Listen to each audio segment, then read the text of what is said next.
I still remember that night, the one where my entire world collapsed without warning. Just a few hours earlier, I had finished my shift at a garage in the outskirts of Seattle, my hands still smelling of oil, my mind only thinking about showering and holding the woman I loved. That winter was colder than usual. Snow covered the car roofs, and the wind howling through the window cracks sounded like a cold whisper, foretelling something wrong. I walked into the apartment I shared with my best friend from college, Brandon. He had just been laid off after a round of cuts at a marketing firm in Portland, and I, naive enough to call it loyalty, had invited him to crash at my place in Seattle until he got back on his feet. Rachel, my girlfriend of nearly 3 years, was the first woman I had ever seriously thought about settling down with. She worked at a small bookstore in the Capitol Hill area, loved cats, obsessed over detective novels, and made me believe that the old scars inside me could finally start to heal. I opened the door. The apartment was strangely quiet. No TV, no laughter like usual. Just the scent of lavender candles and the soft clicking of a keyboard from the living room. Rachel smiled when she saw me, brushed her hand through my messy hair, and said, "You got home just in time. I was thinking of making spaghetti." Odd. She hated cooking. Brandon stepped out of his room, smiling awkwardly, asking if I wanted a beer. Also strange, he never offered me one unless he had a reason. Both of them looked at me in a way that felt off. Too sweet, too polite, too forced. But I was too tired to care. I gave a half smile, nodded, and went to my room. My phone buzzed close to 2 a.m. My thumb swiped open the message without a second thought. It was a screenshot from Kylie, an old friend and the only one I still kept in touch with after school. The message was brutally short. "Thought you should know." On the screen was a chat between Rachel and a friend named Mia. The words hit like a punch to the chest. Brandon and I have been hooking up for a few months. It feels wrong, but also right. Another line, "Anthony has no idea." I can't look him in the eye and lie anymore. I sat frozen on the edge of the bed, my head spinning. Every memory, every night Rachel whispered about our future in my arms, every toast Brandon made to my happiness. Now all felt like some cruel joke the universe had played. I stood up and marched straight to Brandon's room. Didn't knock. I kicked it open. Rachel was there, on his bed. No one said a word. The panic in her eyes, Brandon's trembling hands, it all said enough. "I should have known," I growled. "The way you laughed at his dumb stories, the way you looked at each other when you thought I wasn't paying attention. But no, I trusted you." Rachel tried to stand, her voice stammering. I was going to tell you, we didn't mean for it to happen." I left, a dry, sharp sound. Didn't mean to? It's been months. You didn't mean to sneak around under the same roof I pay for?" Brandon folded his arms, avoiding eye contact, muttering, "Things weren't working out between you and Rachel. Shut up," I snapped. "I let you stay here. I treated you like family. I don't need to hear a damn thing from you." Silence fell over the room. Only my ragged breathing, Rachel's quiet sobs, and the ache spreading through my chest like a cut that wouldn't bleed. I walked out, carrying nothing but the roar of betrayal in my ribs. Snow blanketed the Seattle streets. I left 2 traitors behind that door, knowing full well the fracture inside me wouldn't close easily. I left the apartment around 3 a.m., taking only an old backpack with a few clothes and a hard drive. Snow still drifted quietly, blurring the path to the bus stop. The cold bit through my jacket, but nothing stung like the emptiness eating me alive. I didn't look back. No calls, no notes. My phone buzzed endlessly with messages from old friends, guys I used to catch Sonics games with, who used to pass out drunk in dive bars all along Aurora Avenue. But after Kyle's message, I didn't trust any of them anymore. That afternoon, I rented an old pickup truck through an app and loaded up the last of my things from the apartment.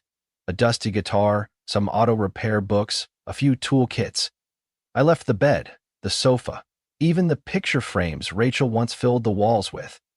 The only thing I kept was a small leather journal, my mother's gift for my 28th birthday, with a note inside. "Write who you want to become." I no longer knew what I wanted to become. Brandon didn't show. Rachel stood in the doorway, silent, eyes red. I didn't need an apology. I didn't have anything left to say. I shut the truck door, turned the key, and pulled away from that street, leaving behind a version of life that no longer resembled my own. Seattle wasn't mine anymore. 3 days later, I arrived in Flagstaff, Arizona, the only place where I had good memories from a summer internship when I was 22. No one here knew who I was. I rented a small room behind an old gas station near Highway 89A.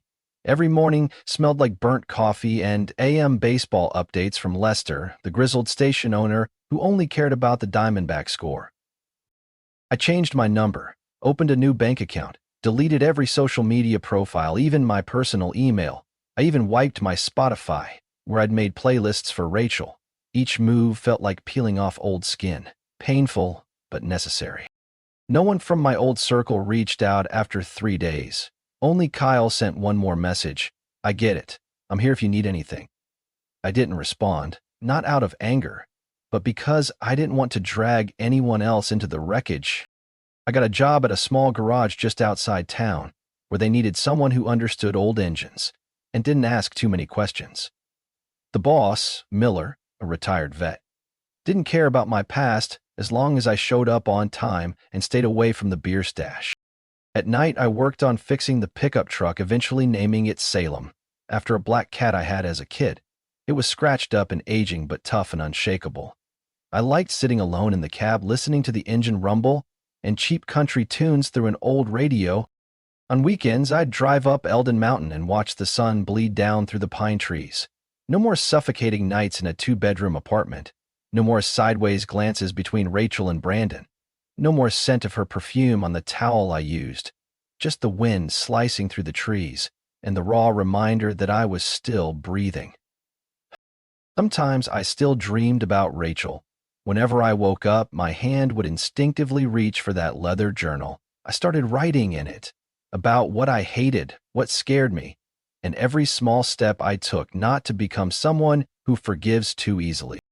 I didn't know how long I'd stay in Flagstaff. Didn't know if I'd ever fall in love again. But one thing was clear. If I wanted to live like a whole man, I had to erase everything that had once broken me. No nostalgia. No mercy. That was the only way to survive. 6 months after arriving in Flagstaff, my life no longer felt like a flight. It became a process, brick by brick, poured with sweat, scrapes, and nights too restless to count. Miller's garage wasn't glamorous, but in the hum of engines, the smell of oil, and the rhythm of metal on metal, I began to remember what it felt like to be in control. Some days were just spark plug swaps or oil changes. Others I had to resurrect a stalled-out 1972 coupe or rewire a mouse-chewed SUV. I didn't complain. Work kept my head from drifting to dangerous places. I kept a regular routine. Eating, sleeping, hitting the local gym. No one asked about my past, and no one seemed curious why a guy in his 30s lived alone in a small room behind a gas station. I didn't need anyone's pity, much less a handshake followed by whispers behind my back. One Wednesday afternoon, I was changing the tire on a bright red Chevrolet Trailblazer when a small car pulled up. The woman behind the wheel stepped out, brown hair tied neatly at the nape of her neck, white button-up shirt with a small paint smudge near the wrist. "Hi, I need someone to check the transmission. It makes a weird sound whenever I shift into reverse," she said, clear and direct. I crouched down to take a look without even glancing up. Does it sound like metal scraping, or more like a screech when braking? "Both," she replied. "And I know what you're thinking. I didn't hit anyone." I chuckled. Not many people could joke like that at this garage. I opened the door, pressed the clutch, listened to the engine, then looked over. She stood there, calm and unbothered. Her name was Ashley. That encounter could have ended with a bill and a polite goodbye, but the next day, she came back with a box of homemade cookies for saving my car from a flat line. Occasionally, I'd spot her across the street at a cafe, reading beside an espresso and a silver laptop covered in cat stickers. I stopped by the cafe on a rainy day, accidentally ordered her drink. She smiled, didn't complain, then slid the correct one toward me. "This is easier," Let's just split. We started talking about books, documentaries, the days she used to teach elementary art. She never asked who I used to be. When I briefly mentioned Rachel and Brandon, her eyes didn't flash with pity. She just nodded, like someone who'd seen too many people break, trusting the wrong ones. We never rushed. No one called them dates, just Saturday coffee or checking out the downtown exhibit. Ashley found joy in the little things. The light in Hopper's paintings, crickets chirping at dusk, and the crispy edge of a pancake from a hole-in-the-wall place called June's behind the county courthouse. She understood when I needed space, didn't press when I went quiet mid-conversation. One time, I told her about my leather journal and my mom's handwriting inside it. She looked at me silently, then placed a hand on mine. Simple, unforced, but enough to make me feel less alone. There's a rare kind of peace in having someone next to you who doesn't speak much, yet understands the weight you're carrying. Ashley didn't change my life with fanfare. She was more like someone quietly pulling back the curtain, letting the sunlight in. One afternoon, Ashley asked me to come with her. "I want to show you something." She led me to a small playground on the west side of town. Kids were running, digging in the sand, swinging on old rubber seats. She pointed at a concrete wall, covered in colorful shapes painted by tiny hands. "This used to be an empty lot. I got permission from the city to turn it into a community mural project. The kids call it the Wall of Hope." I looked at the mess of bright drawings. Nonsense at first glance, but there were parents' names, dreams of flying, and smiling suns among them. She stood beside me, sunlight from the late afternoon catching in her eyes. I suddenly realized, maybe I hadn't truly lived until I met Ashley. Not just existing, but living, like someone still capable of love. The photo from Humphrey's Peak, where I'd knelt in the cold wind and asked Ashley to walk the rest of life with me, was just a single frame in time. But when I posted it with a simple caption, she said yes. I didn't expect the past to claw its way out of the dark. 3 days later, a message arrived. No greeting, no intro, just a name that haunted my sleepless nights for months. Jane C. Her name lit up the messenger notification. I didn't open it. I didn't need to. My fingers clenched until my knuckles went white. Ashley was sitting beside me at a cafe near the garage, sketching plans for the second mural. She looked up, brows drawn. "What's wrong?" I shook my head, locked the screen, and slipped the phone into my pocket. "Wrong person." I didn't lie. I just didn't say everything. That night, I lay awake, turned away from Ashley, staring at the ceiling. The ghosts of Seattle, of Rachel and Brandon, no longer tore through me like fresh wounds. They were scars now.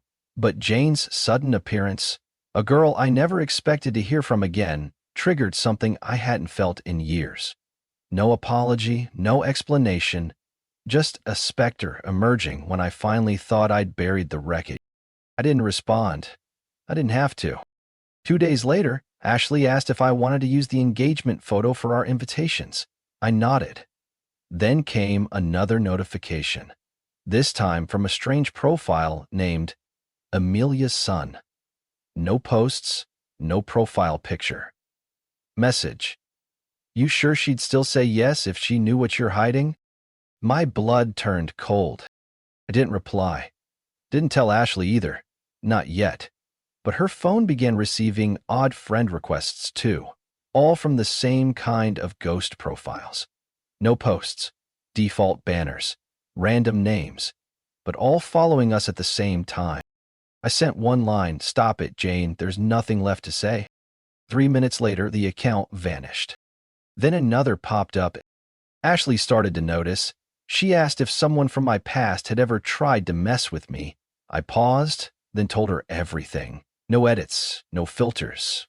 Rachel, Brandon, losing everything, crawling out of the ash. Ashley didn't get angry, didn't look at me with pity. She squeezed my hand tighter and said, "Your past doesn't scare me. But if someone's dragging it out to hurt what we have now, I want to know." I nodded. That night, I deleted the last of my social media. The old Facebook from high school, the Instagram with pictures of Ashley painting in golden light. I didn't need platforms to prove I was happy. What I needed was to protect that happiness from someone who once chose betrayal over decency. I switched to a phone for calls and texts only, no apps, no notification. Ashley didn't say it, but I could tell it eased something in her too. The wall she was painting with the kids was now halfway done. Each stroke felt like a fresh memory, not shaded by the past but lit by what we had now. Still, something didn't sit right. Jane's appearance wasn't just noise. It felt like a signal, like something buried long ago was starting to stir again. What baffled me most was the timing. Why now? Why not a year ago? Why not the day she left? Something was off. Ashley tried to soothe me each night with gentle stories about the kids she taught, but I couldn't shake the feeling. I'd look at her, and deep in my chest, a whisper of intuition warned me this calm could soon be tested. I never said it out loud, but I started carrying something in my jacket again, a business card I hadn't touched in years. It belonged to someone I never wanted to need again, a lawyer who only got calls when peace was no longer an option. The call came Saturday morning, while Ashley and I were reviewing invitation samples on the kitchen table. My sister Megan rarely called this early. She lived in Bozeman, Montana, taught high school literature, and only phoned when something truly mattered. "Anthony, there's something you need to hear." Her voice didn't waver. I stood up, stepped out to the porch, not wanting Ashley to hear the change in my tone. "What's going on?" I asked, voice low. "Someone named Jane messaged me," she said. "You have a son." Megan paused, like she wasn't sure how to keep going. She sent pictures. I almost laughed, not because it was funny, but because of how absurd it sounded. The woman who had slept with my best friend behind my back and vanished as if she never existed was now coming back with this ridiculous excuse? "You believe her?" I asked. "No," Megan replied quickly, "but you should see the photos." 3 minutes later, my phone buzzed. A message from Megan, attached with an image file. I didn't open it right away. My hands trembled slightly as I unlocked the screen. The first photo showed a little boy in a blue striped sweater standing at a playground near a plastic slide. Dark hair, big eyes, a slightly pointed chin. I squinted at the eyebrows, at the tilt of his head when he smiled. I saw myself in that small frame. The second photo was of the boy drawing with chalk on a brick surface. He had sketched an old pickup truck, one that looked strikingly like Salem. The last image showed him asleep in a car, head resting on someone's shoulder, probably Jane, but the angle made the adult's face unrecognizable. "What else did she say?" I asked, gripping the porch railing tightly. "She said," his name is Eli, "that she used to believe Brandon was the father, but now Brandon found out he can't have children, and she thinks Eli is yours." That line hit like a sledgehammer to the chest. I stayed silent for almost a full minute. Megan's voice softened. "Anthony, I don't know what her motive is. Maybe it's real, maybe it's just a move, but if that kid really is yours..." I hung up after thanking her, walked back inside, placed my phone face down on the table, and said nothing. Ashley looked at me, waiting, but didn't push. I exhaled slowly, sat down, and rubbed my face. "Jane told my sister I might have a 5-year-old son," I said, eyes fixed on a crack in the wooden tabletop. Ashley didn't react the way most people would. No shock, no rapid-fire questions. She simply placed her hand over mine and kept it there. "What are you going to do?" I didn't answer right away. I needed time to sort through the chaos in my head. It felt like I'd been drafted into a game I never agreed to play. That afternoon, I drove to a hill behind the old abandoned church where phone signal was weak and no one could disturb me. I reopened the pictures one by one. Each glance at the boy's eyes pierced a little deeper. If Jane just wanted money, she had plenty of other tactics, but going through Megan, someone completely outside the past, that wasn't her style. Maybe she was desperate, maybe it was real. My mind spun through every worst-case scenario. If the boy was mine, I'd been robbed of 5 entire years of his life. If he wasn't, I was letting the past rip me away from the peace I had now. That night, I handwrote a letter to my lawyer. No email, no phone call. I wanted each word to carry weight. In the letter, I requested to initiate a legal process to establish paternity through a DNA test. No meetings, no private discussions, no negotiations outside written communication. The next morning, I handed the envelope to the postal worker at the small station near the garage. As I walked away, I looked back at the sunlit rooftops and the quiet scenery Ashley once called our breathing place. I wondered if what I'd built so far would be strong enough to endure another storm. 3 weeks after mailing the letter, I received a call from James Whitlow's law office in Prescott. He was the only person I trusted not to let this blow up. His voice was calm, without drama, but what he said left me numb. Jane agreed to the DNA test. The boy's sample was sent to the lab yesterday. Results should be in 7 to 10 days. I stood frozen in the garage, still holding a wrench coated in grease, mine tangled like a live wire. There was no turning back now. I didn't hope for a yes or a no. I just wanted the truth. 8 days later, Whitlow asked to meet in person. I drove down to Prescott through a light drizzle, trying to suppress the feeling that everything would change again. His small office sat behind a wood shop, filled with beige tones and the scent of old paper. He handed me an envelope. I looked at him. He nodded. My fingers shook as I opened it. Inside were 2 pages with one line bolded. Result 99.98% match. It didn't feel like a punch. It was worse, like the ground had been ripped out from under me. "The boy's name is Eli, right?" Whitlow asked. I nodded, eyes still locked on the paper. "Jane also sent a handwritten note," he added. "You should read it." I picked up the second page. The handwriting was rounded, annoyingly familiar. "Anthony, I used to think the baby was Brandon's. We didn't use protection, and I found out I was pregnant after everything happened between us. Back then, I couldn't face you. I didn't think there was any chance it could be yours.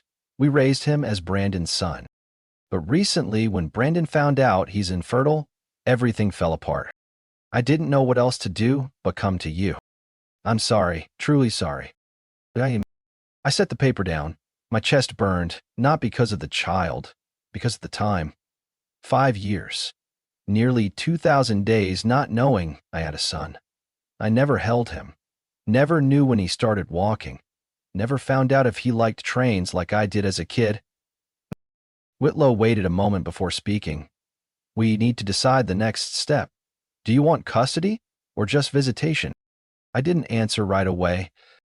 Driving back, I turned on the radio but heard nothing. My mind was full of Ely, the child who carried half of my blood.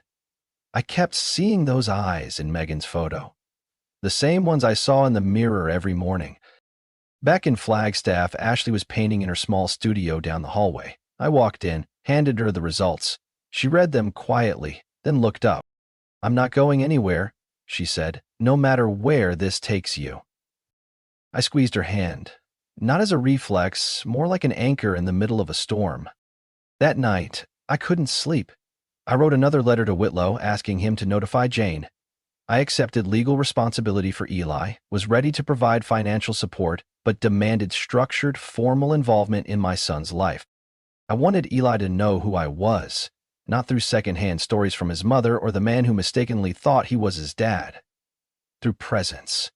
Through the mornings I'd take him to school, the nights we'd read together, the questions he'd ask about why it rains, or how airplanes fly. It wasn't an obligation, it was a right. To finally be the father I never got the chance to be. I mailed the letter the next morning. The feeling of relief didn't come from closure. It came from knowing I wasn't on the outside anymore. Eli's life had begun without me. But from this point forward, if Jane and Brandon wanted to push me aside, they'd have to do more than toss out a few late apologies. 3 days after Whitlow sent the official notice to Jane and Brandon, the law office received a response. No sign of cooperation, no courtesy greeting. Instead, it was an email over 3 pages long from Brandon, packed with accusations, sarcasm, and ending with one firm demand. Anthony needs to stay out of our lives. Whitlow printed it out for me. I read it slowly, line by line. This family doesn't need some stranger showing up after 5 years demanding a role that doesn't belong to him. I've raised that boy since he could crawl. I don't care about biology. Eli is my son, and you have no rights. I didn't react, didn't shout, didn't slam my fist. I just felt something inside reach its final breaking point.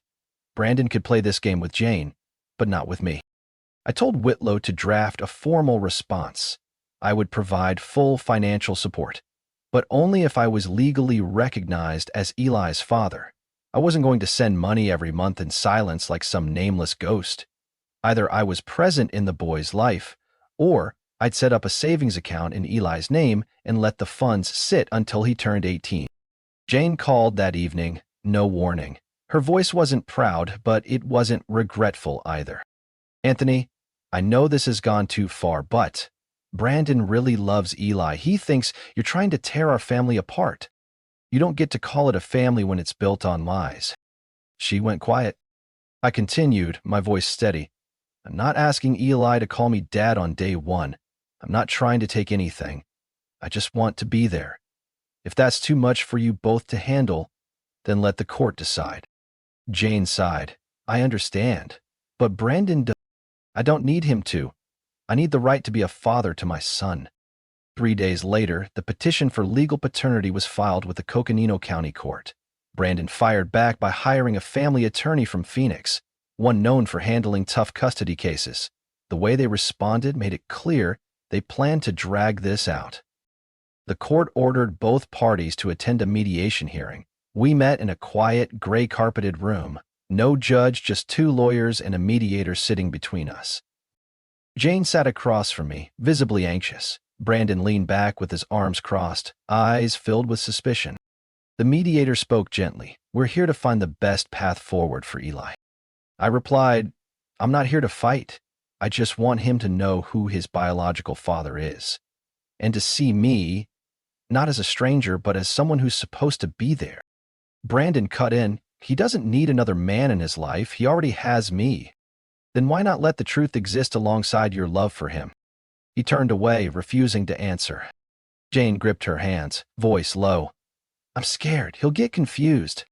I looked at her. I'm scared that one day he'll ask, why didn't anyone tell me?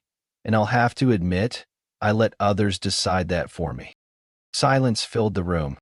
Mediation failed. The case moved straight to litigation. Whitlow warned me to be ready. They might drag out my past to discredit me. The months I disappeared after everything imploded. The fights with Rachel. My sudden resignation in Seattle. I nodded. I wasn't afraid. Every morning I still went to work, repaired cars, paid bills, spent time with Ashley. She knew I was caught in a storm neither of us had asked for, but her eyes held steady trust, and that kept me grounded. I wasn't chasing victory. I was chasing justice for the boy who had my eyes, who never called me dad, who was growing up wrapped in a story built on denial. If I didn't fight now, one day Eli wouldn't just lose faith in me. He'd lose faith in everything people call love. In March, the Coconino County Court delivered the final ruling after nearly 6 tense months. I was granted visitation rights with Eli every other Saturday, from 9 a.m. to 4 p.m. at a park under supervision by a family mediator. Not a perfect outcome, but a first step into his world, in full view. That first Saturday morning, I arrived at Fox Glen Park before sunrise. In my hand was a small wooden box I had built myself in the garage. Inside were handmade toys, crayons, and a model pickup truck. My palms sweated as I watched Jane lead Eli from the parking lot to the visitation area. The boy wore a red hoodie and carried a backpack with a dinosaur print. He wasn't holding Jane's hand. His eyes scanned everything around him, then stopped on me, the man sitting on the bench with a wooden box on his lap. The mediator gave a signal. Jane nodded slightly, whispered something into her son's ear, then quickly walked away. Eli walked over, keeping just enough distance. I took a deep breath. Hi, Eli, I said, not stiff but not pretending to be familiar either. I brought a few fun things for you, if you like cars. He looked at the box, then at me. He didn't reply, but he didn't walk away either. I placed the box on the ground, nudged it gently toward him, and stayed still. That moment didn't feel like meeting my own flesh and blood. It felt like sitting in front of a heavy iron gate, not knowing what lay beyond.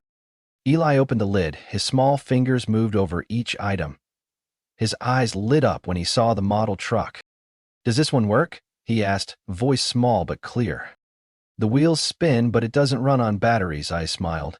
"I made it out of real wood, just like the truck I drive outside." He lifted the toy, studied it for a while, then sat down on the grass. We didn't talk much. He drew with crayons while I sat beside him. Now and then, he'd ask questions about the wheels or why the gear shifter was so small. Simple questions, but to me, they sounded like keys unlocking a door. The first visit ended quietly. No hugs, no promises. But when Eli turned and waved before getting into the car with Jane, something squeezed tight in my chest. The next week, I came back with a car engine puzzle. This time, he called out first. "Uncle Anthony, how do I put this together?" I knelt beside him, explaining each piece. When my hand brushed against his, there was no flinch, no pullback, just a child beginning to trust. Inch by inch. Every Saturday after that became the most valuable hours of my week. Though time was limited, we built models, colored pictures, and played engine sound guessing games. One time, Eli asked, "How do you know all this stuff?" I didn't answer right away. I just looked at him and said, "Because I've liked cars since I was a kid, just like you." Ashley always asked about the visits when I got home. She never interrupted, never rushed to offer advice. She just listened.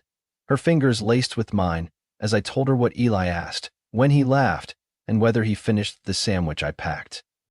One evening, after dinner, Ashley handed me a drawing. It was of a man holding hands with a little boy walking between two rows of trees. Behind them stood her, peaceful expression on her face. "What's the title?" I asked. "Family," she said. I sat in silence for a long time, not because the art was beautiful, but because I saw the dream I hadn't dared to speak now drawn in front of me. I hadn't thought yet about Eli calling me Dad. I wasn't pushing him to see me differently from the man who had raised him for 5 years. But I knew one thing for sure. If the wedding day came, I wanted Eli standing next to me, as part of the present I had worked so hard to rebuild. I didn't expect life to become perfect, but I'd never again allow it to return to what it was before, where I was just a name crossed out from my own story. Now, I had a place, and I'd hold on to it, not through arguments or lawsuits, but through presence. Through sunny Saturday mornings, through Eli's questions about wheel balance, and through the little waves at the end of each visit that made me feel like I was alive again. Though he had endured betrayal, loss, and a grueling legal battle, Anthony never let the past define him. He chose to face it, to protect his right to be a father, and to steadily build a genuine connection with his son. No longer the man pushed to the margins of his own story, Anthony has become a symbol of persistence, responsibility, and grace. A man who doesn't give up, doesn't back down from the truth, and always shows up for those he loves. What do you think about Anthony's choices and journey? Did he do the right thing by fighting for his role as a father? Leave your thoughts in the comments below. And don't forget to follow the channel for more meaningful and heartfelt stories about family life.